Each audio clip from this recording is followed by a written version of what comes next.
Obviously, adversity comes at you a bunch of different ways. I think there's the ones that you have no control over. And then I think there's some that you can kind of plan for to some degree. And then there's some that catch you by surprise. When someone passes away, my dad passed away a little over a year ago, almost a year and a half ago now. And luckily, through talking with my mother and talking and losing some other friends, family members, I had started a conversation with him.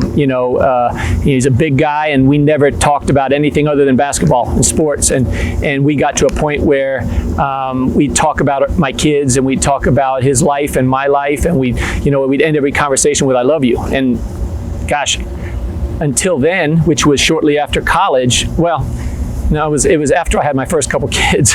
We never said that, and that's a shame. But luckily, for about 15 years, our conversations were much deeper, and we talked about it. So in that moment, there was still some adversity there. It still happened, but I had prepared for it to some degree. Something like COVID, what's going on right now, I mean, there was no way to prepare for it. We didn't know, the whole world didn't know it was coming. So when something like this hits you, it kind of staggers you for a minute, and you have to kind of gather yourself and kind of process, but then you have to find a way forward, like the school is doing, like all the schools across the country are doing. You got to find a way forward. You got to be safe. We have to protect the student athletes. We have to protect all the students. We have to protect the faculty and the staff, and you got 11 schools in our league that are all trying to do the same thing. What's best for that school? And that's what we're going to do. So in this case, we couldn't prepare for it, but now we've taken a deep breath. We've kind of analyzed the situation, and now we're going forward the best way we can to make sure everybody's safe and they're able to still have the best college experience they can have under these circumstances. You can take it and you can say, here's what's going on. What can I learn from it? How can I prepare? With something like COVID, other than the vaccines and stuff like that, we can be prepared from a standpoint of, okay, if something like this happens again, we have the masks, we have the testing systems down, we have the classroom spaces indoors and outdoors. But in a lot of other situations, you take something and you're going to become better by it. It's going to make you become better. Everybody thinks, what's adversity for athletics? Well, it's the games, it's the contests. But really, that's just a small part. Those are probably the easier ones to flip around. Because in contests, you know who you're playing or how you played them last time and what they did to you, how they beat you, what you have to do differently. The things that hit in college for all college students is the relationships, maybe their significant other, things that happen there. The academic side, when they're having kind of an overload of classwork and they get stressed out. It could be a sickness, it could be an injury for an athlete. So those are things that you don't have quite as much control over. The schoolwork, now I'm going to change my study skills. I got to change my study skills. I got to get over here and I got to get with my mentor. I got to figure out how I can do this better. With something like an injury or something like that, again, it's hard, and it takes a good coach / mentor to go to that student athlete and say, this happened, this is how we're going to get through it, and you're going to be better for it. We're going to get through it. The always thing that was always said to you, if it doesn't kill you, it makes you stronger. We all hate to hear that. We don't want to hear it. I find myself it coming out of my mouth sometimes now when my parents used to say it to me, and you don't want to hear it. But now I see it. It was bad. Whatever happened to you was bad, but it didn't kill you. That would be the worst, right? So it didn't kill you. How do we grow from this?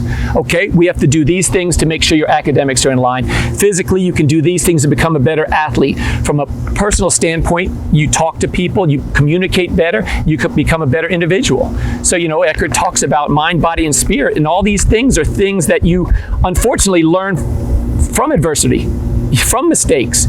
And it stinks to do that, and you hope those mistakes aren't real painful or don't cost you a lot, but it takes some things like that for us to reevaluate what we're doing and to move forward and get better. That's how we get better. Well, I think the biggest thing is communication. Hey, how you doing? And compassion. Those two things go a long way. A lot of times we don't know what to say, so we don't say anything. When you see somebody who and they don't look right, I think going up and talk to them, say, is everything okay? Check in. And, if they give you one of these things, you can come back with, things are tough right now. This COVID is tough on all of us. we're going to get through this. Let's make sure we're taking care of our bodies. Let's take care of our schoolwork. When we can train, we'll train, and let's get ready for the next time we compete.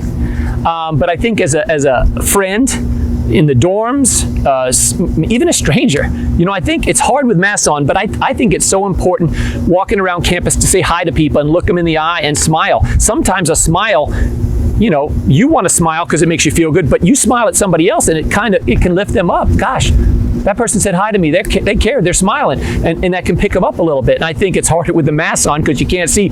You said something about seeing the eyes smile.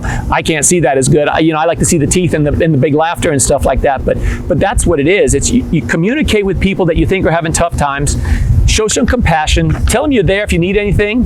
Buy them a Gatorade, something like that. I think the ice creams they brought around campus a couple weeks ago, those are big things. They seem like nothing, but they're big things. Obviously, as a student athlete here at Eckerd and as a parent, we face lots of adversity. I think when we have children now, their adversity becomes ours. And I think my problem is sometimes I'm a fixer, so I always want to fix it for everybody. Well, no, they don't get to learn from that.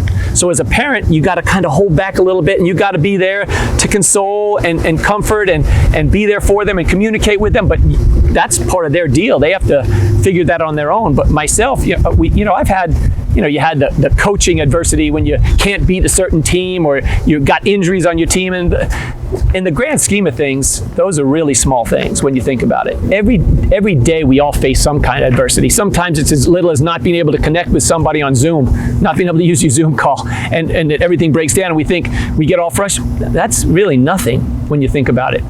We need to step back when adversity hits. We need to think about which way we can go to get around it. We need to talk to other people. If we don't have that path around, we talk to other people. Just on our campus, there's plenty of people that can help. But I think that's a big thing about being a mentor and coach, you said. Turn to people like that. You turn to your parents, you turn to your RA, you turn to your mentor or your coach, your peer mentor, and those are people that can help you. A lot of times when we step back, we'll look at things and we'll find a way around it on ourselves. That's just human nature and adjusting and adapting. But if you can't, there's so many people that need to be reached out, and that's kind of back to what you said about being a good teammate. Sometimes just being there to listen to somebody, bounce things off so you can figure out the best next step. I think each person, depending on their experiences in life, are going to try versus just reach out for help right away. And I think that's the best thing.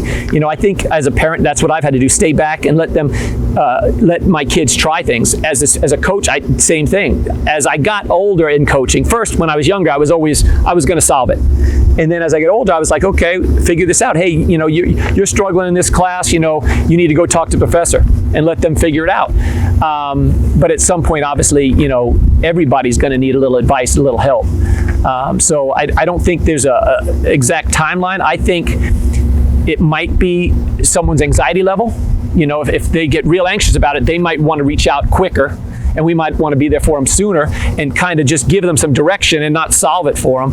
But, as people get older and stuff like that, there's a lot of people. And as athletes, former athletes, a lot of the coaches, they're used to finding ways around it.